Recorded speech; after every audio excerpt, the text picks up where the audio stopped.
Today our topic is what is democracy? Why democracy? First of all, democratic government. Democracy is a system of governance in which rulers are elected by the people. In real sense, in a democratic country, all stakeholders, all the natives of the country participate in law-making process. But in modern days, it is not possible due to large population. Let us take the example of India. If we want to pass any law, it is not possible for 130 crore people to participate in law-making process. That's why same type of situation is there in maximum countries of the world.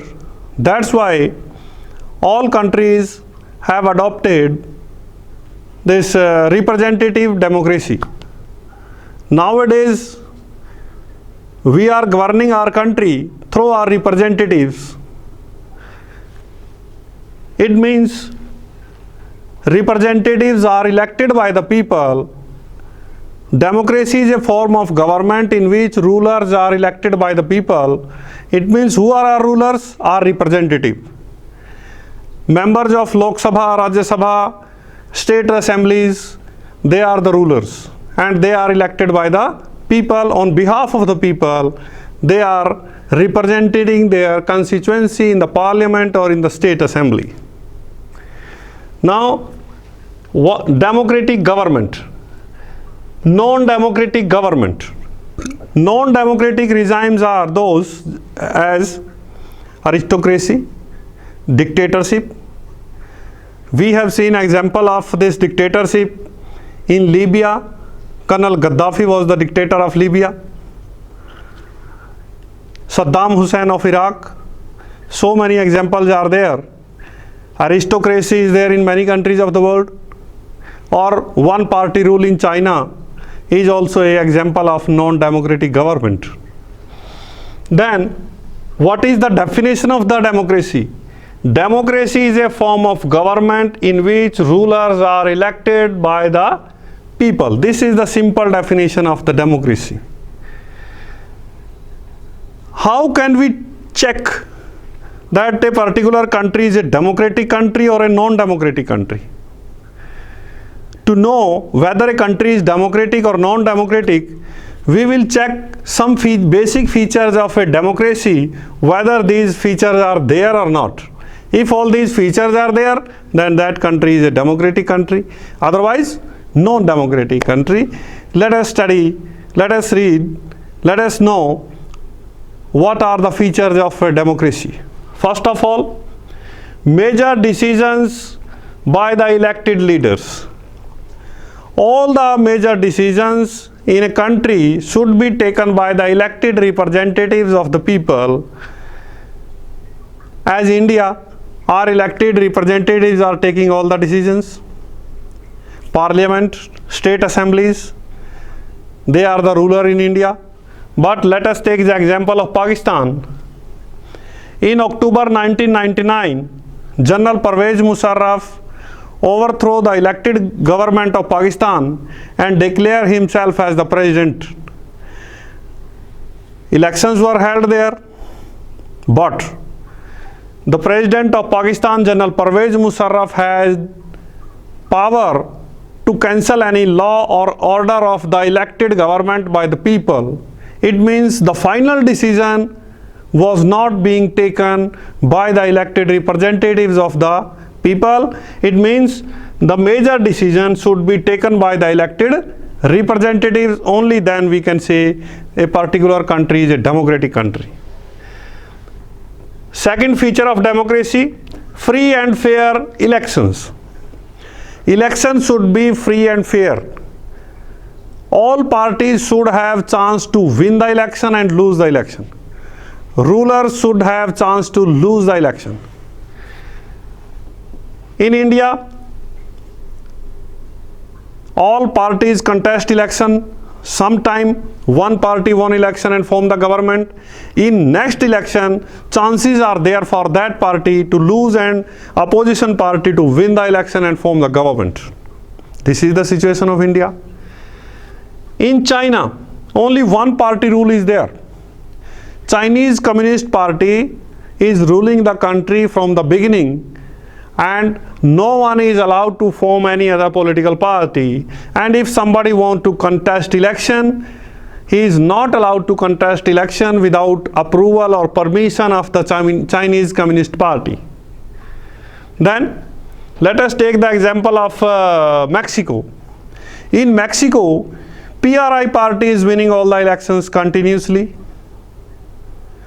PRI forced the parents of the students to vote for PRI through the teachers, and all government employees are forced to attend the meetings of the PRI.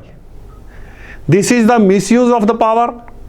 So we can say these two countries, China and Mexico, do not give free and fair electoral competition.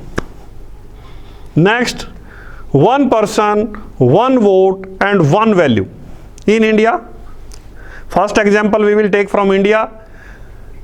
All the eligible voters have one vote, and value of each person, vote of each person is equal, whether he is a rich man or a poor man, male or female, any religion, any caste, any sex,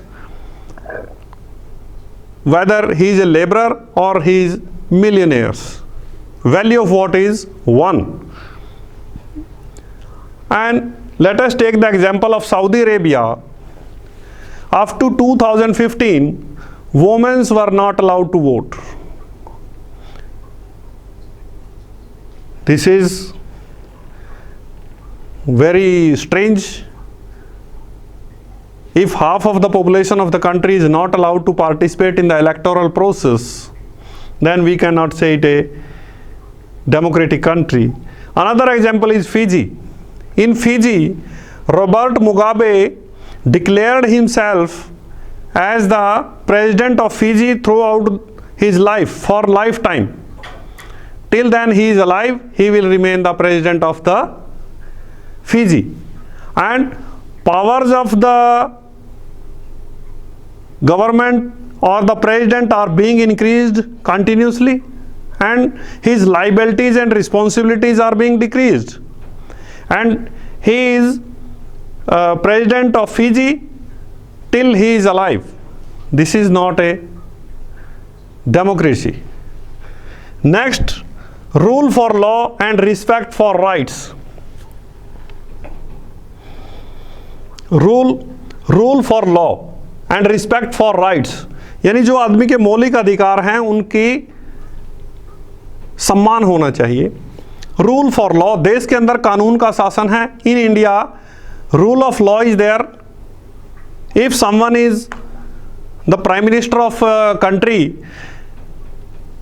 and he is found guilty somewhere, he will be sentenced by the court. Same rule apply with the poor person of a country, and fundamental rights of the citizens are being respected by the governments, by the law and by the judiciary. Next, let us conclude it. What is the summary definition of the democracy? Summary definition is, first of all, we will say democracy is a form of government in which rulers are elected by the people. Next, all major decisions should be taken by the elected leaders. Free and fair elections should be held regularly. One person, one vote and one value should be given to all the citizens of the country. Rule of law and respect for the rights should be given to the citizens. This is the summary definition of the democracy. अभी तक हमने पढ़ा what is democracy, why democracy, what is the definition of the democracy, what are the main features of democracy, and what is the summary definition of democracy. Now we will discuss about the arguments against democracy. First of all, we will discuss the arguments against democracy. First argument against democracy is leaders keep changing in a democracy. This leads to instability. After every 5 years, mostly leaders lose election and new leaders get elected. That's why leaders keep changing and it leads to instability. They doesn't get proper time to learn and perform. Another argument against democracy is all about political competition and power play. There is no scope for morality. Political parties and political leaders try their best, use all type of sources to win the election. That is all about power play, use of money power, muscle power and many other dirty tricks to win the election, and there is no scope for morality. They just want to win the election at any cost. This is not good. So many people have to be consulted that it leads to delay. In a democratic government, if some government want to take any decision, it has to consult many people. First of all, let us take example of India. First of all, a bill will be discussed in the parliament in Lok Sabha. After lot of debate and discussion, it will be passed and will go to Rajya Sabha. There it will be discussed, debated, and then after that decision will be taken. And after that approval of the president is also required. It takes lot of time. It leads to delay in the decision making. Next argument against democracy, elected leaders do not know the best interest of the people. It leads to bad decisions. The leaders, the representatives whom we are electing as our representative, they also do not know the best interest of the people. What is good for them, what they need, what should be done to improve the education, health and other infrastructure facilities, and they got elected. It leads to bad decisions. That is a problem in the development and progress of the nation. Next, democracy leads to corruption. It is based on electoral competition. Democracy increase corruption. How? During election, the candidates and parties use dirty tricks, muscle power, money power, and distribute some gifts, liquor to get the votes, and it increase corruption in the country. Next, ordinary people do not know what is good for them. All the citizens are electing representatives. They have one vote, one value, and value of each vote is same. Ordinary people do not know what is good for them. Who will be the better representative? They just give their vote by saying someone or on the name of any political leader. That's why they elect some unable leader who is not able to make any progress. This is also a drawback of the democracy. With all these drawbacks, there are so many arguments for democracy, in favor of democracy. Number one, democracy is a better government because it is more accountable form of government. Democratic government respond quickly to the requirements and needs of the people. It takes responsibility because no political party or government want to lose election and they have to win election after 5 years. That's why they respond quickly to the needs and requirement of the people. We can take the example of famine of India and China in 1958 to 1961. That time, effect of that famine was less in India and it was too much in China. It was just because of difference of the type of government. India has a democratic government, one party rule is there in China. Indian government respond to the requirement and need of the people. Indian government provide food and other requirements and as well as fodder for the animals. But Chinese government didn't respond. That's why the effect of the famine was more in China and less in India, because democracy is more accountable form of government. Next point, democracy improves the quality of decision making.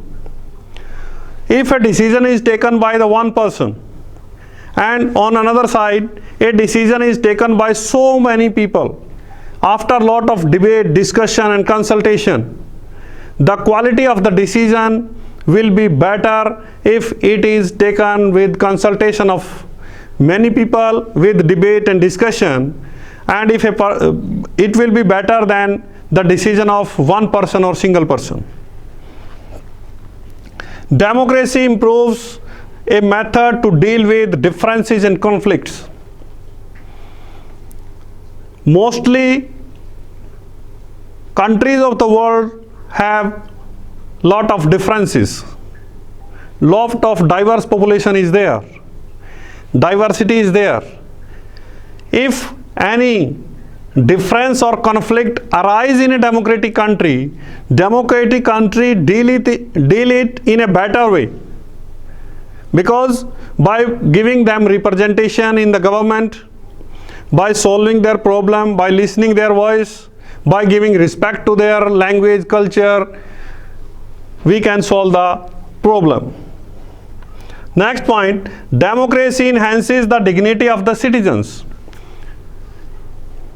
Let us compare this thing with a democratic and non-democratic country. In a democratic country, all political parties, leaders give lot of respect to the citizen because they have to get vote of that person and win the election. But in non-democratic country, if dictator is there, he do not need the vote of the citizens, so he don't give any respect to the people. This is the difference in democracy and non-democratic country. Democracy allows us to correct its own mistake. If we commit any mistake, if we pass any law with some fault, we can correct it. Democracy gives us chance. We can correct it by by discussion in the parliament. We can change it. Chances are there. That's why we can say democracy is better form of government than any other type of governments. Let us take broader meaning of the democracy. If we discuss the broader meaning of the democracy, democracy is a system where all stakeholders, all the citizens of the country sit together and pass any law. But it is not possible with the large population. In most of the countries in the world, representative type of democracy is there. Democracy is system not related with the government only. If we discuss it in a connection with the family, if all the members of the family sit together, discuss a matter, whether he is a father, mother, or a girl child, male child, whoever is there, they discuss it and everybody has same say in the decision making. That's why we can say that family is a democratic family. Another example, if a teacher do not allow students to ask questions in the class, I'll say that class is not a democratic class. And another teacher allows students to ask questions, then we will say that class is a democratic class. That teacher is with the democratic temperament.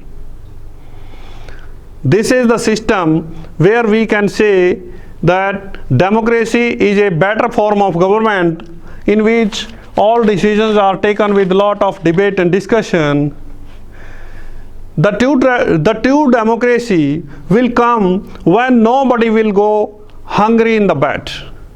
It is said by our political leaders at the time of independence that everybody should get at least 2 times meal. Another thing, we can say that democracy talk about the political equality only. By giving equal value to at the time of vote is not sufficient. Lot of differences are there on the socio-economic sectors. Socially also, some people are at higher stage, some are at low stage. They are getting respect, some are not getting respect.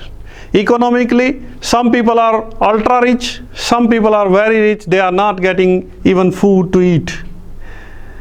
These are the minimum conditions for a democracy, and this is the broader meaning of the democracy. If we want to set a true democracy in the world, this should be taken care. That's all.